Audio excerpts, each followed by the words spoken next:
first episodes, I don't know at which point she's going into an investigation of or out of her marriage. Yeah. Kind of like wanting to That's step good away to hear. from Noah Yeah. a little bit. So That's- what's your point of view on that?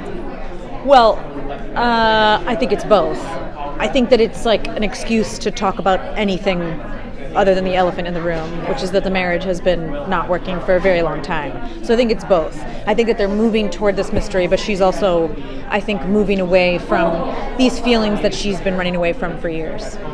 Are we going to have discussions between them over the next episodes about the actual elephant in the room? You'll have to stay tuned.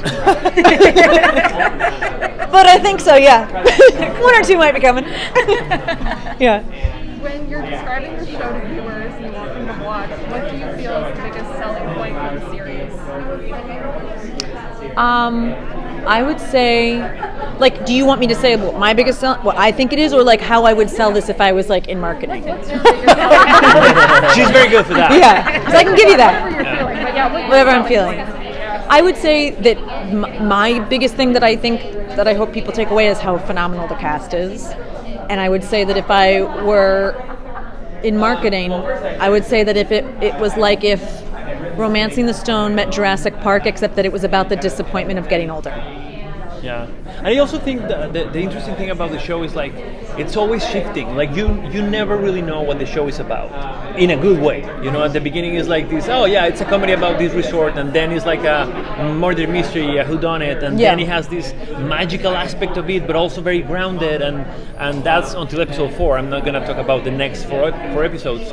And I think that's what I like about a show as an audience, to be surprised every single moment of it. Because if I know what's going to happen, I'm going to turn the TV off. How many have you seen? I did. just her. Just her. And just one. Yeah, no, I saw the 4th episode. Oh, so you know. That's what- yes, okay, I right. do. So you know what's coming. Yeah. Do you agree with what I said? I do. Great. Kind of like I was like, I need to see what happens next. So And that it's hard to works. describe that, like, whatever you think watching the first episode it's going to be so wild. It's such a wild departure from what you think it is. Yeah. But it's hard to like sell that weirdly because you just kind of like, I don't know. It's just so it does a very good sort of bait and switch. It's a really big surprise. Yeah. Sorry.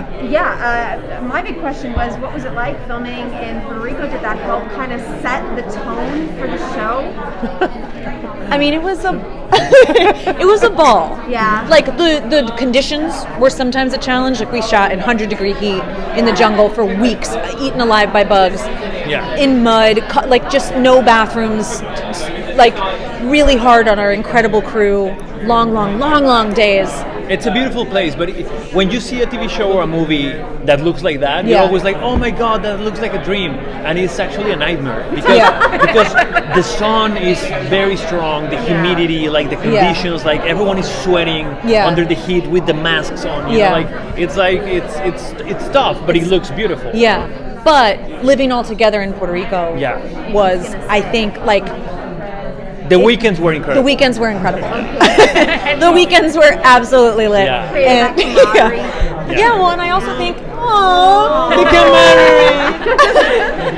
But like, I think it also, as the show goes on, we have to do so many things that are very, I mean, we start in a vulnerable place, I guess, as well, but I felt like it was very fortifying. Like, we felt like a traveling band of merrymakers. Yeah, like an army of clowns. Yeah, like an army of clowns. Yeah.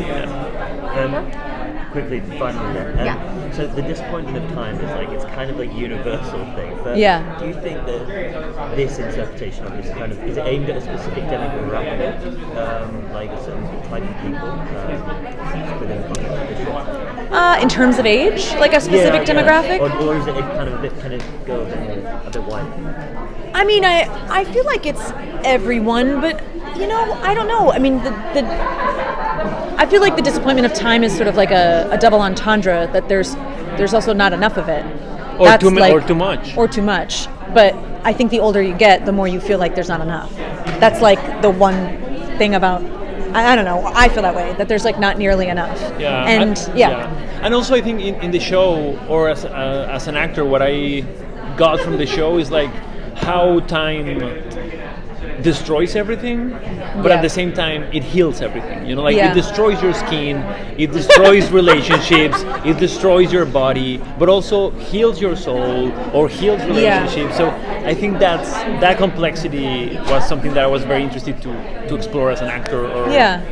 And how we all sort of have this thing that I think it's universal, that all of us sort of romanticize a period of our lives where everything seemed quite golden. But actually, if you went back to it, I don't know if it would feel that way. And that actually, like, not to sound twee about it, but the most golden time is actually right now. You know what I mean? Like, I don't know. Yeah, Tito. But is it really? I set him Is up. it really? Depends on what philosophy you Depends on how we do. subscribe to? Ascribe. Not subscribe. Smash those likes. Smash those likes if you're Zen. Ascribe below. Yeah. Thank you. Thank you. Thank you so much. Thank you.